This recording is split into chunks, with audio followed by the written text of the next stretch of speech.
Welcome back to Travels with Alicia. In this episode, I'll share my 10 favorite travel destinations. And this is really personal. These are places that you probably won't find on other top 10 lists. I'm going to share why I like these places, and maybe you can determine if they would be a good fit for you as well. So, number 1 on my favorite destinations is the south of France. What can I say? Paris has nothing on the south of France. Nice is a major city on the beach, but there are amazing small towns such as Cannes and Menton, and even the neighboring country of Monaco. They're all close so they can be visited very easily. So I even got to experience the Grand Prix in Monaco twice, and there's nothing like it. So Monaco is, I think it was like 30 minutes from Nice, and I did not have any tickets in advance. I just showed up and was able to watch the race from a restaurant, but you could buy tickets. So if that's something you're interested in, it's really not very hard to do. So I've been in the south of France 4 times, and I can highly recommend it. I love the rental agency called Pebbles Nice. This is where you can rent apartments, and they're really been modernized. So I've used Vacation Rental by Owner once, but I really like Pebbles Nice better, and they actually have a location there. So if you have any issues or need assistance, they're close by. So the south of France feels like Paris and the Mediterranean all rolled into one. Not only is each town different, but the beaches there are very different. So you'll find that some of the beaches have stones and pebbles, but there are places in the south of France that have gorgeous sand, and they have a completely different feel to them. So you have to figure out what works best for you. My favorite beach club in Nice is Castel Plage, and the beach clubs in the south of France are very gorgeous. Like, they have white tablecloths, and they have walkways that go over I think there's a lot of pebbles here, but they have walkways that go over the sand and pebbles to the chairs, and you'll find it's quite a scene. People will be dressed up, and I even have seen women in heels because of these paths. They're able to get to their beach chairs, and it's a lot of fun. So how do you get around? The train actually runs parallel to the shore, so you can easily access in about 20 or 40 minutes so many towns in both directions, north or south, from Nice. Also, if you're there in the warmer months, and actually it's pretty nice year-round in Nice, but you can take a ferry to Saint-Tropez, and that is so worth it. Being on the water, it took about a little less than 2 hours, but it was absolutely gorgeous. Not only is there the coast, they also have mountains and villages, and I highly recommend the magical town of Èze. So hands down, the south of France is a 5-star destination, and you can do it on any budget. Check out those condos from Pebbles Nice, and I think you'll see that you could do this. So that's for number 1. My second favorite place, or my second on my list, is Kefalonia, Greece. And this is a magical island. I first visited this island when my son's godfather allowed our family to stay at his family home in Kefalonia. And it was in the port town called Sami. And this little port town was a perfect place to explore the island. There's a lot of diversity, and it's a large island. It's actually the 6th largest island in Greece. They have the Melisani Caves, and they have gorgeous beaches. They have a town called Fiscardo, and it's lined with beautiful sailboats. It's a favorite destination for like Italians and Germans to take sailing trips. They also have great restaurants in that little yachting and sailing town. And one of the original celebrity chefs of Greece had a restaurant here on the water. I'm not sure if it's still there, but Oprah had visited it many years ago, and it's just a place you have to see. But my favorite town in Kefalonia is actually the small town of Assos. It has been listed as one of the most beautiful towns in the world, small towns. So definitely, if you have a chance, I highly recommend Kefalonia, Greece. And if you're there for 2 weeks, there's enough to do every single day if you want to do something different. So I recommend that is my second destination, Kefalonia, Greece. Number 3, Bangkok, Thailand. Okay. Just like so many others, I am surprised how much I like Bangkok. There is so much to do. There's temples, there's markets, there's amazing food, there's shopping, and luxury is very affordable. There's many hotels and apartments at all price ranges, and street food is just downright inexpensive. Even nice restaurants aren't very expensive, and they're about half price from the U.S. Also, public transportation is very easy to use and readily available, easy to get around. You can also get to amazing islands on inexpensive flights. Bangkok is actually the city with the highest return rate from visitors of any city in the world. So when people go there, they like it so much that it's hard to believe that 50% return. I've been to Phuket, and I would love to go back, but I honestly want to visit other areas of Thailand. Definitely I'll go back to Bangkok, but I would like to visit Chiang Mai and maybe some of the other islands. It's definitely a place in Southeast Asia that's easy to visit for first-time, tourists to Southeast Asia, and I would put that on your list. Number 4 is Kyoto, Japan. I loved Kyoto, Japan. I mean, there's history and it's modern too in areas. It's like your senses actually explode. Between the Inari Shrine with its beautiful red torii gates to the bamboo forest, there are just so many different places to visit. You can visit the Golden Pavilion and the Nijo Castle. You are just surrounded by beautiful sights. The older areas of Kyoto have stunning architecture and very unique geisha districts, but also there's so much to do outside of Kyoto. There's wonderful day trips, and I'll just mention 2. One is to Nara. This is the town that has deer that actually bow to you when you feed them. And Uji, which is a wonderful little town, and they're known for their matcha, and it was a lot of fun to visit. So when we were in Japan, we did 5 destinations in Japan, and Kyoto was by far my favorite. My daughter loved Kyoto, but she said if she came back, she would actually stay at that little town Nara, which was a day trip from Kyoto. It was her favorite, and she would pick that as her base. So that was number 4. Number 5, and I don't think this is going to be on anybody else's list, Hornbach, Denmark. So this is a little town about 40 minutes outside of Copenhagen on the sea. So we were lucky to find this special place. Our family had an exchange student from Denmark 25 years ago, and we visited him, and he was living in this beautiful town, Hornbach. We rented a house in June, which is a little bit before their high season. This town was beautiful, and they had lots of rentals. We rented a 5-bedroom house. It had an indoor pool and an outdoor, built-in trampoline. We paid, I think it was $1,500 for the week for 5 bedrooms. It's absolutely crazy. There were a lot of these houses. They were actually relatively new, and they were in Scandinavian style. But we couldn't believe what a wonderful deal this was. We could ride bikes and walk on a path along the ocean from town to town.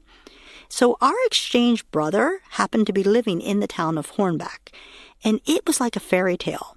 There was green grass and moss growing on the roofs of the houses, and it was just a really picture-perfect place, and it's so close to many other destinations like Copenhagen.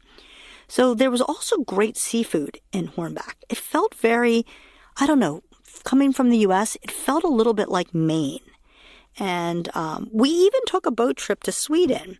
And we have a great memory where our whole family went to a restaurant, and I think we had 9 of us that day, and every single one of us ordered Swedish meatballs. So yes, we are very American, and very sometimes embarrassing, but it was a great experience. We loved it.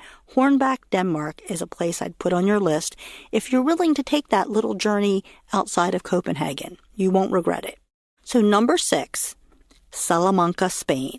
Salamanca is a university town about 2.5 hours northwest of Madrid. It has a beautiful pink sandstone square lined with great restaurants.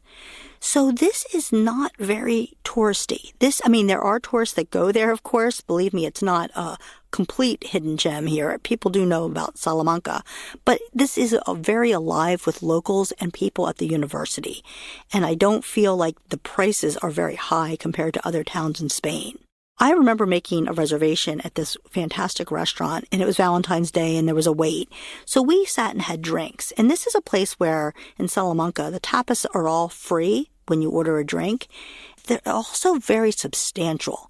Like, you can get a drink, and your tapas is basically like half a piece of lasagna or a sandwich. And so after a couple drinks, we ended up canceling our Valentine's dinner reservation because for €16, we ended up eating and drinking more than anyone should and felt that we needed to call it a night. But this town is so much fun. It's known also for diverse religious culture. You will find mosques, synagogues, Catholic churches, all within walking distance of each other. And the architecture is just amazing everywhere. So I recommend it highly. If you can't get that far from Madrid, there are also a couple other amazing little towns. I would recommend Segovia and Toledo. They're also a little bit closer to Madrid if you're not able to make it all the way to Salamanca. But Salamanca would be my number 1 choice, and I would love to go back. So number 7 is Berlin, Germany. I was in Berlin maybe 10 years ago, but it's always stuck in the back of my mind because it surprised me so much. It was full of history, art, and music. We had so much fun. We went on a bike tour with Fat Tire Tours, and we biked through the amazing parks and to historical sites. We saw things that we never would have found on our own. We saw the site of Hitler's bunker, and it's unmarked because they really don't want to make it a popular tourist attraction. We also visited a concentration camp, and it was so impactful. The food was completely international. Anything you wanted was there, and they even had things we never even got to see, like Museum Island and their famous zoo. I rated it very highly. I know both of my teenage kids at the time loved it, and it's still on my list to return there. So I think it deserves a spot on this top 10 list. So number 8 is actually a resort. It's the Four Seasons in Troon North, Scottsdale.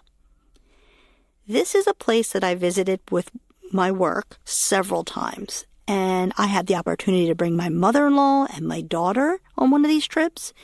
This is a absolutely fantastic resort. It's actually worth traveling just to go here. The resort smells so good. There's wood-burning fire pits all along the walkways. They have an absolute picture-perfect pool. It's warm, very comfortable big chairs. They even have stations with sunscreen and flavored waters and magazines for you. They walk around bringing you complimentary treats like mini popsicles. Just like most top-notch resorts, they have activities. And most of them are free. So you can go to a chocolate tasting at one point. They have whiskey tastings, tennis clinics, and the hiking is right off the resort. You can walk right to Pikes Peak. Scottsdale is only 15 minutes away. So if you want to go into a town that's full of shops and restaurants, you have that. Also, if you want to really do something active, you can go to the Grand Canyon. The South Rim is only about 3.5 hours away. And halfway, if you're going to Grand Canyon, you could stop in Sedona, which is just known for their gorgeous red rocks. So to me, this is a special place. I thought the scenery was outstanding. They have giant cactus, multicolored deserts. It was so different from me coming from the East Coast. I would definitely say this is a place that if you can go to this place, the Four Seasons, Troon North in Scottsdale, you won't regret it. It is very, very pricey, and I may not get back to it because I did get to do it many times with my work, but I think it deserves a place on this list. So the last two that I'm going to talk about are places that I go over and over and over again, and that makes them a favorite place of mine. And one I've talked about many, many times, but I will put it on this list. It's Playa del Carmen, Mexico. And before people make comments, I have been to other places in Mexico. I've been to at least 6 other places, and I want to go to even new places in Mexico. But there's something about Playa del Carmen that always has me coming back. All these other places somehow have something missing for me. So why I like Playa del Carmen, I'll just go through things. Walkability, it's a 10. You can get anywhere. Food, it's a 10. Thousands of restaurants. Accommodations, a 10. There are so many choices of hotels and condos and new places. So it's amazing. Ability to work remotely, a 10. There are, co-working spaces, but they even have like IT support little stores if you need help. Activities, it's a 10. You can get to cenotes, you can get to ruins, you can go scuba diving, you can go snorkeling, millions of options. Transportation, I'd give it a 10. It's easy to find and easy to get around the whole Yucatan or Riviera Maya. And now with the Mayan train open, it's even better. The ease of getting there, it's a 10 for me because I'm on the East Coast and I can get nonstop flights into Cancun and get to Playa very easy. So that one may be a little different for you, but there's other towns and places to visit. I'd give it a 10. You can go to Tulum. You can go to Puerto Morelos. You can actually go all over the Yucatan. So there's plenty of other places to visit, not just Playa del Carmen. Affordability, I would give it a 9 because there are cheaper places in Mexico and cheaper places in the world, but it is definitely much less expensive than the U.S. Safety, I'd give it a 9. I know some people say, oh, it can't be a 9. I've been there so many times, and there has been a few incidences. But if I think about living close to Philadelphia and the number of incidences we have here in the U.S., I have felt so much safer. I usually use good common sense. So for me, it's a 9. Friendliness of locals and expats, it's a 9. Everyone's very talkative. Everybody just is sharing why they're there, what they're doing. It is a very good way and a good place to meet people. Now, the lowest score for Playa is the beach. I actually give it a 7-8. There's better beaches. I love Isla Mujer, the little island. I think they have the best beach, but it's absolutely fine for my visits, and this is why I put Playa del Carmen on my list of one of the best places to go. And finally, number 10, I'm going to pick a family favorite, Cape May, New Jersey. This is my final favorite place, but I've been visiting it for over 30 years. It's a Victorian beach town. My family has a summer home about 20 minutes away, so I can't remember a time not visiting here. They have a beautiful pedestrian-only street with pubs and restaurants and gift shops. They have an iconic hotel called Congress Hall, and it's a 5-star hotel, and you just feel like you step back into this Victorian era. This beach town is actually open year-round, so even Christmas is all these beautiful Victorian houses are lit up, and you can do carriage rides. Taylor Swift has been here a few times herself, actually, because her family is not too far away from here. And she's been spotted at the Lobster Pot, which is not really a fancy restaurant, but it's a big, giant seafood place on the water that a lot of big groups and families like going to. But Cape May is known as having very high-quality food. For decades, back when there was Bon Appetit magazine and Gourmet, Cape May was always featured, some of their restaurants. And those restaurants have sustained. Many of them are still in the area. I absolutely love Cape May. I can recommend you spending a week, a long weekend. It is absolutely beautiful, and I just have so many shared memories with my family and friends, and it belongs on this list. Thank you for joining me today on this episode of Travels with Alicia. I hope this provided some destinations that maybe you haven't heard of or maybe aren't on the top 10 lists that everyone else is putting out there. Give these some consideration and stay tuned for the next episode of Travels with Alicia.